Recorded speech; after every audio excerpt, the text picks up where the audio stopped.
So before this episode aired, a lot of people were speculating and or heard the leak that this story was in fact a sequel to Midnight. It turns out everybody was completely right. It is indeed a sequel to Midnight. Most obvious thing of the series. Well, we'll just have to wait and see if all those theories about Mrs. Flood are right. Not all of them, just some of them, because there's several of them. Oh, by the way, Mr. Nick Payne, Belinda Chandra here, by the way, this video is not made for kids. Yes, it has become my reoccurring thing, we'll just have to remember to include it in each sketch/introduction to the video. And now, I hand you back over to Mr. Payne for the Well review. Enjoy.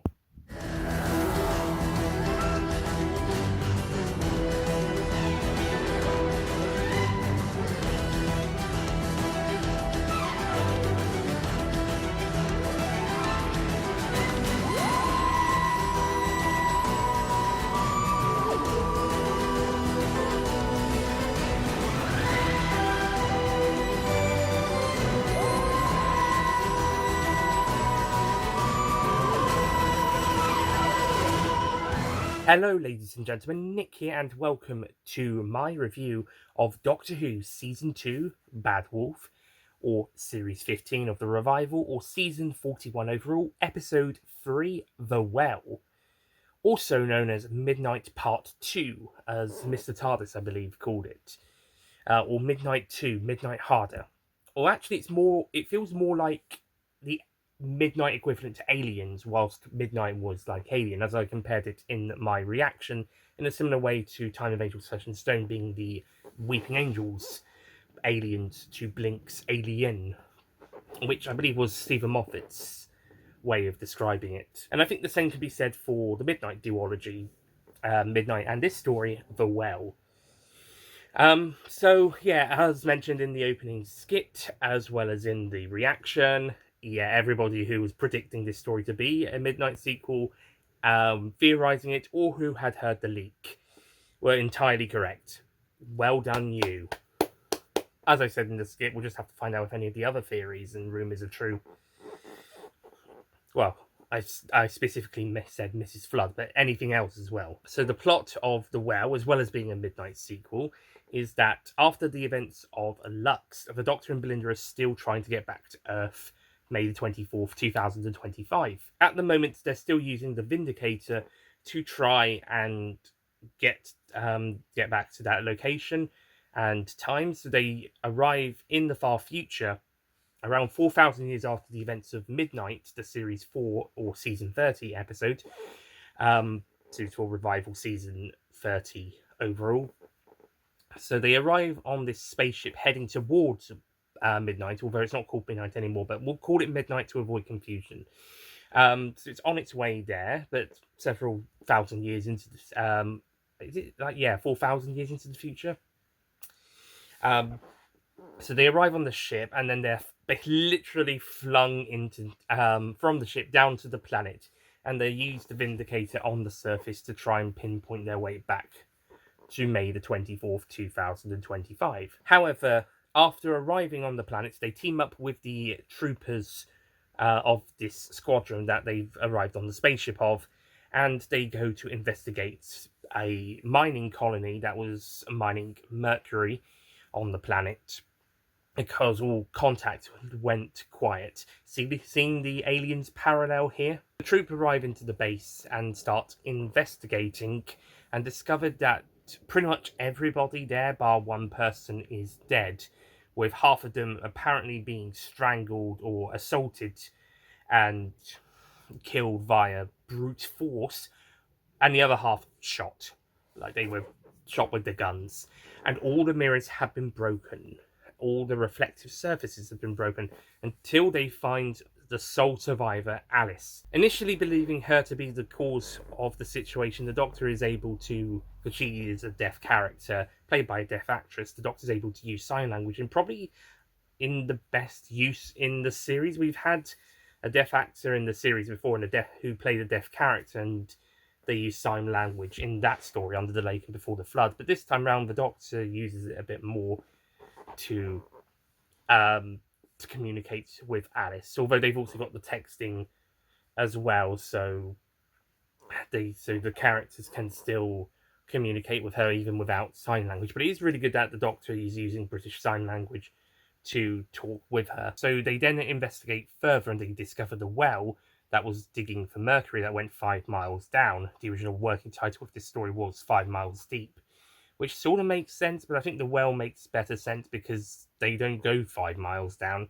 But apparently, according to security footage and from Alice's testimony, an unknown creature, came up from the well laughing and started causing people to go mad. They don't know what it is, but it started causing people to go mad and then killing people whilst the others tried to kill the person it was being attached to, but it ended up then passing over to that person, whoever shot them. And this is what happened to Alice. She's got this creature on her, basically behind her / on her back, somewhat, and she had to kill who she considered her best friend, because they had her and they were going to try and kill her, so she had to kill them, and now it's on her back, and if any of the soldiers kill her, then it'll pass to them, as she mentions at one point.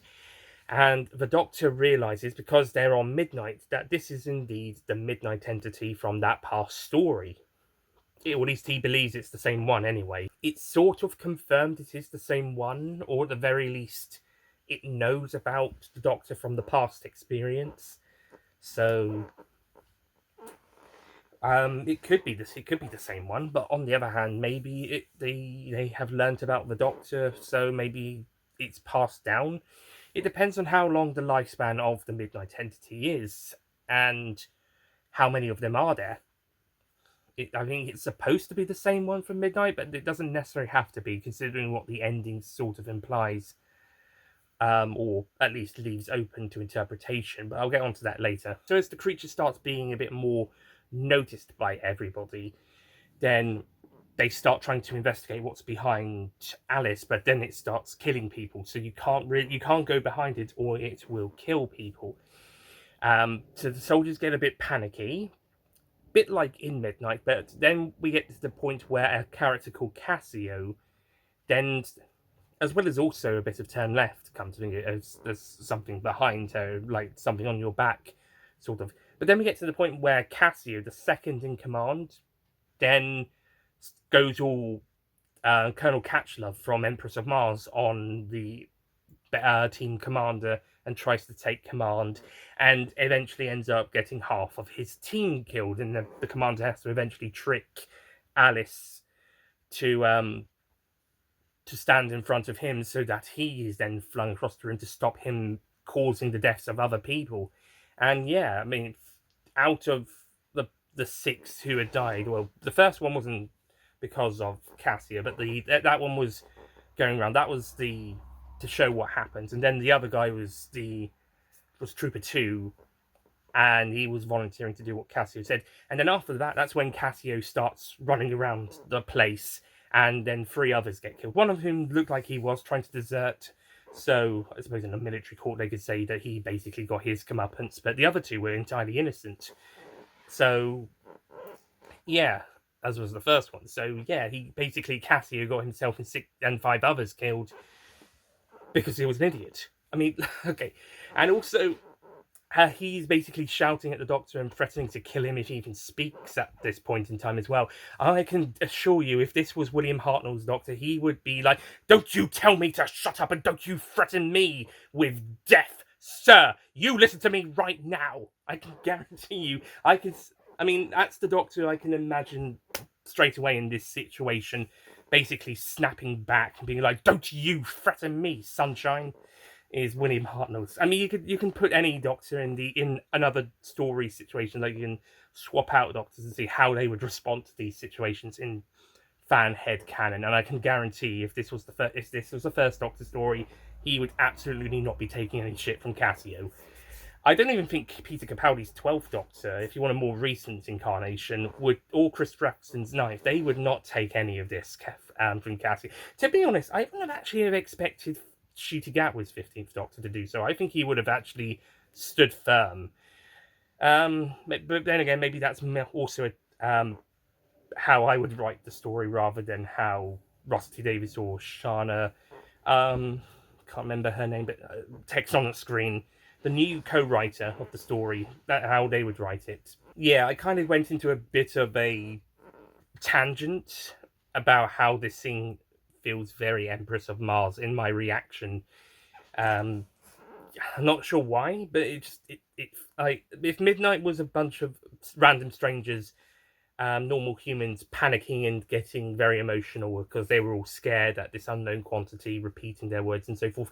This is that, but done in the Empress of Mars. Soldier tries to take command from his commander because they don't think they're good enough leader and they don't want to listen to the Doctor angle, and just kind of doing a splice up of the two, but not for very long because, as mentioned, it lasts a couple minutes, and then they decide okay, what we're going to do now.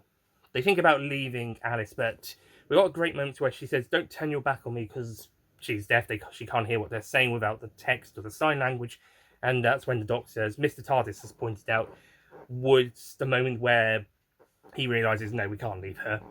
So he comes up with a genius way to get the creature off her without causing her any harm, as they have worked out that the creature can't see itself in the mirror. It's smashed up the mirrors because it can't be seen, or it doesn't want to be seen. So he has the commander, who's the best shot of the troop, shoot the mercury pipelines to cause the mercury to come round to cause a reflection and bounce off Alice, and then they make a break for the airlock. And we got probably a bit of a controversial bit. For the longest time, we didn't know what this creature looked like, but this story sort of implies kind of a black head, sort of like a shadow for when the people see it. We saw how Paul Casey wore the head of the creature in The Unleashed.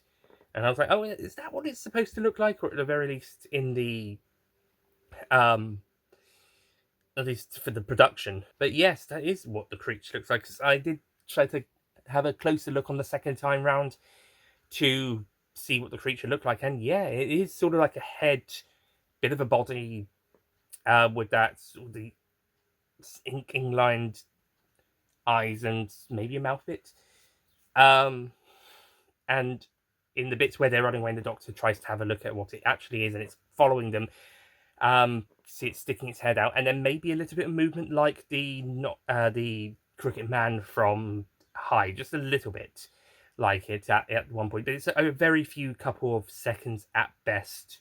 So if you are trying to pay close attention to it, you have to really look closely, because it's only in one corner of the screen in darkness and it's black. So yeah, you really have to pay attention for a few seconds, or at the very least a few milliseconds, to see what it is. And then once they get Alice and some of the troopers out, the creature then seemingly attaches itself to Belinda before the rest are able to escape. So despite the Doctor attempting to plead for the creature to get off Belinda to go on him so he can take it across the universe, because this being a RTD written Doctor, he is prepared to basically take the monster across the universe and show them the stars instead of harming his friends, etc., as we saw with the Master. And I think did he do that with Davros? He definitely tried to save Davros at some point. However, the commander of the group eventually shoots Belinda, but not enough to kill her, just enough to get the creature on her back, and then she runs back to the well and sacrifices herself to send the creature back from whence it came, and everybody escapes. The Doctor recommends the planet be nuked, and that's what the new commander says that's what they should do in communication with their superior, played by Anita Dobson. So this is Mrs. Flood's cameo of the episode as the superior of the group, and was very happy to hear that the Doctor had been using the Vindicator. However, it is implied at the very end that I think it's her name's Mo, the new commander. It's implied that perhaps the creature has latched onto her after Shana, I believe her name was, the other commander, ran back to the well, and or there was more than one creature, which also then makes me wonder, does that mean this was the original creature from Midnight? Or did what that creature learned from the Doctor get passed down to future generations of these creatures? And we've got more than one of them, and now a second one has attached itself to Shana. And it doesn't necessarily have to be not Shana, Mo, and it doesn't necessarily have to, like, there doesn't have to be more than one survivor. That, like, they can just go and hide out elsewhere in the base. These creatures are intelligent and dangerous and sadistic, so who knows exactly what their plan was. Or, as mentioned, the Soul One got off Shana as it knew it was going to die, or it was really clever in... I mean, to be honest, there was the bit where it implied that it did pass from Belinda to Shana. But it could easily have gone from Shana to Mo on the way out, or it manipulated them. No, actually no, because it was whispering to Belinda, so it must have either jumped off. If we're implying that it was on Mo at the end, it must have either jumped off on the way back to the well, or there's more than one. Which then goes back to my theory of, is this even the same one from Midnight, or is it a descendant or descendants? I mean, we didn't really know much more about the species, so who knows, maybe it is. Okay, it's kind of been jabbering mostly objectively about the story with a few bits of opinions, but yeah, I've got 17 minutes basically going off story basis. But yeah, I really like this story, as you couldn't tell. I don't think it's as amazing as some other people have found it. A lot of people have been lauding over this episode, much like they did Boom last year. I think this is better than Boom, and I won't say it's overrated, at least not as much. I just don't think it's quite the strongest story of the series. That honour still goes to Lux at this point in time, in my opinion, of course. But I do think this is a close second. This is a very good. It's very scary. The characters for the most part are great, even though if Cassio, I know his friend gets killed, but he then turns into Catchlove from the Empress of Mars for a couple minutes for some reason. And like I said, if this was a William Hartnell episode, that Doctor would not stand for his character's shit. I can assure you of that. Nor would Jon Pertwee's or Colin Baker's, as well as Eccleston and Capaldi. And like I said, I'm surprised Gatwa would actually did. Joe Martin and John Hurt wouldn't either. In fact, I don't even think McCoy would. Even season 24 McCoy. I also wonder which Doctor would have been more okay with him being axed off after Shana told him to go behind Alice, which ended up getting him killed. I wonder which Doctor would actually be like, sort of in the same mindset as her, more or less. I think Capaldi would be like, well, yeah, I mean, I don't agree with your method, but I see why you did it, sort of point of view. Speaking of that scene, actually, that had some really great wire work, and everyone flung over together, and the camera angles were really cool. I like the really great use of practical work in this episode. They only use, I think, visual effects at a few points in time, and I think it works better as a predominantly practical story. Also, that well thing, while some people drew inspirations from the Satan Pit, I actually think it looks very much more like the one from Runaway Bride, where it goes down from Torchwood down to the centre of the earth. But only 5 miles deep, like Hungry Earth, Cold Blood. Well, that was 21 kilometres, so that was probably a bit further down, but yeah, it's some really cool and good ideas in this story. It has some and it's pretty damn scary. That's another thing. Soldiers were pointing guns at the start, even though they were the ones to push the Doctor and Belinda out. I guess it was a time thing. Push them out first, and then ask exactly who they were and what they were doing here afterwards. It just felt like a bit of a string. Either accept them on board or inquire about them before the jump. But anyway, I thought this one was a really really strongly put together story, a very scary one. I don't think it's quite as good as Midnight, but I think it is a strong and worthy successor and follow-up, more so than Time Made Session Stone was to Blink. And I think it keeps the mystery of the Midnight Creature still kind of vague, but it does show a bit more of it. But it does show a bit more of it to expand a little on it, but still keeping it kind of hidden and not revealing too much. And I think we saw the right amount of the creature. Maybe the bit of the Doctor trying to look at it was maybe a bit maybe one step over what I would have considered seeing, but all the people seeing that like a shadowy sort of figure or a shadow on Alice or a black head, then yeah, I think that was really good. Maybe it was one step too far to show a bit more of the creature, but in the corridor, but what they did show wasn't too much, so I can live with it. I'm fine with it. And as for the ending where it's implied that there might be more than one, or that it did jump off Shana and go on to Mo without us noticing. I mean, if it was the latter, then it does mean Shana's death was for nothing. If it was the former, then who knows how many more of these creatures are out there. And like I said, does that mean it's even the original from Midnight, or is it just descendants who have gained that information that original one learned? I'm not entirely sure. I don't know if that's to be kept vague as well. But it does leave the door open for further stories with these creatures, and or further mystery surrounding them after a little bit more of a after you peel back the curtain a little bit, and then another curtain goes in front of it after you've done that. So perhaps. So after all of that, I was initially going to give this story a 9 out of 10, but then, as you may see in the bloopers video, I kind of realised, actually, you know what, the only real thing I have a problem with is the middle bit with Cassio becoming Neville Catchlove from Empress of Mars. That was the second in command from that story. And for whatever reason, they decided to go down that route. And yeah, that's my only real kind of issue with the story. The rest of it is brilliant. It's a brilliant follow-up to Midnight.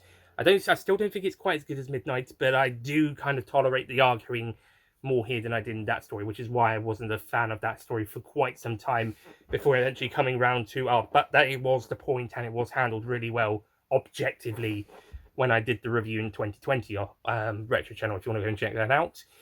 And bloopers video for this review and the previous two and next episode reviews will be on bonus content channel. But yeah, when I did that review, I'd come around to the story. I really liked it. And whatever opinion I had on it for the last few years, it wasn't my original opinion. It kind of just happened. Same for Turn Left and Waters of Mars. As I mentioned in the reaction, I came round on those later as well. And now that I'm with the consensus majority on all three of those stories of, yes, they're fucking awesome. But Midnight still have but they can still get off, these characters can still get on my nerves a bit. So that's why Silence of the Library and Forest of the Dead ended up being my favourite from Series 4 in the ranking, and Midnight came second.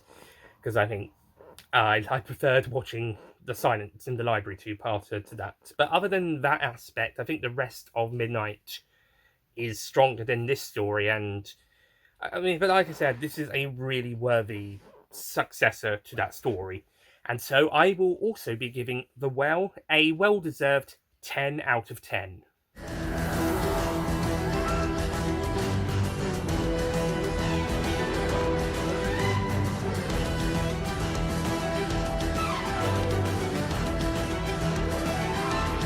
Yep, just like Midnight and just like last week's Lux. I was very close to giving it a high 9, but like I said, the only real issue I have with it, especially after the second viewing, where I really did like it and found it quite scary, and still, even though I knew what was coming, that might even be on the same levels of scariness as Midnight, but for different reasons. But yeah, the Cassio going Neville Catchlove from Empress of Mars in the middle, whilst having tie-in with the themes of the first Midnight, it's still I still don't think it was like the best way to do it, even though it ended up with some cool action death set pieces. But yeah, and like I said, if this was one of the more sterner Doctors, like the first or the third, sixth, ninth, 12th, or the War and Fugitive Doctors, they would not stand for Cassio being how he is here. So, yeah, but other than that scene, brilliant story.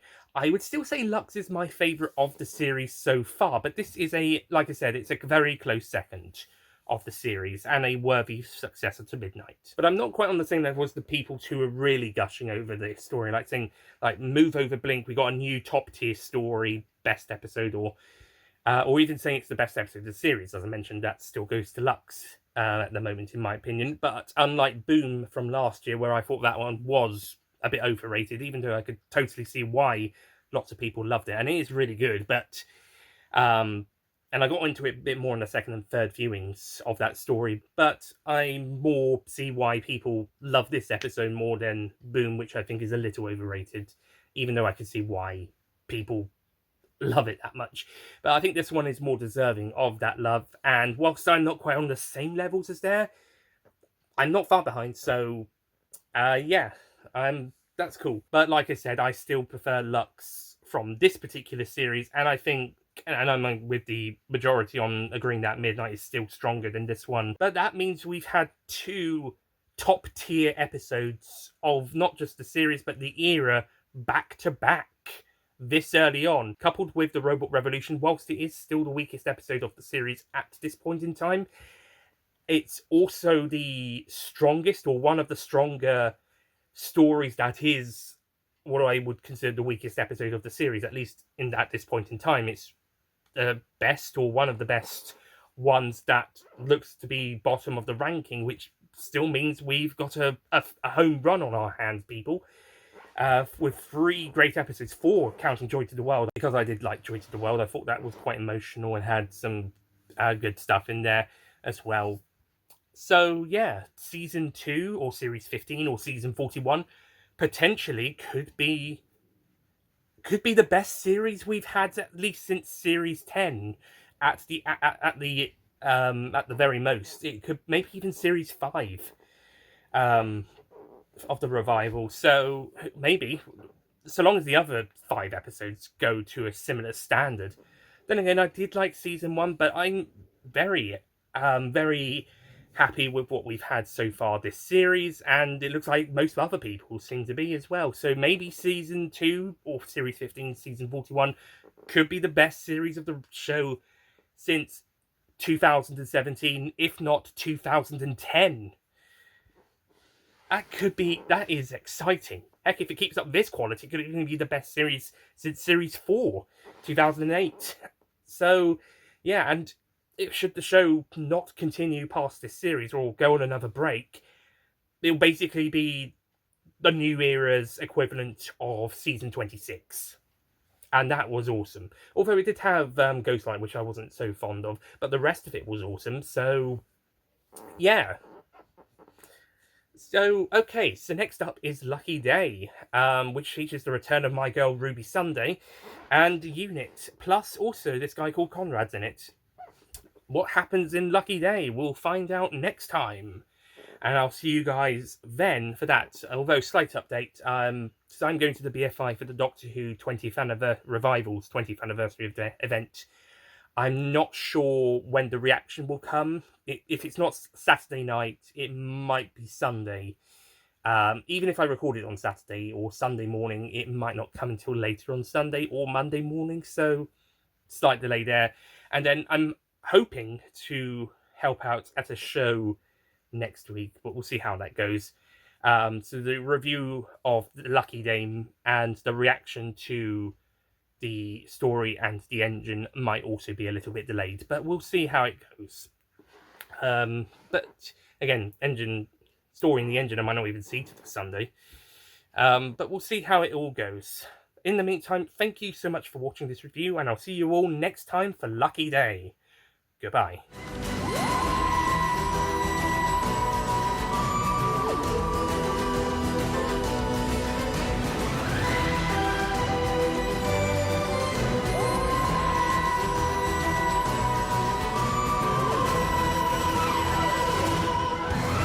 Don't forget to click below to subscribe to the Nicholas Payne YouTube channel.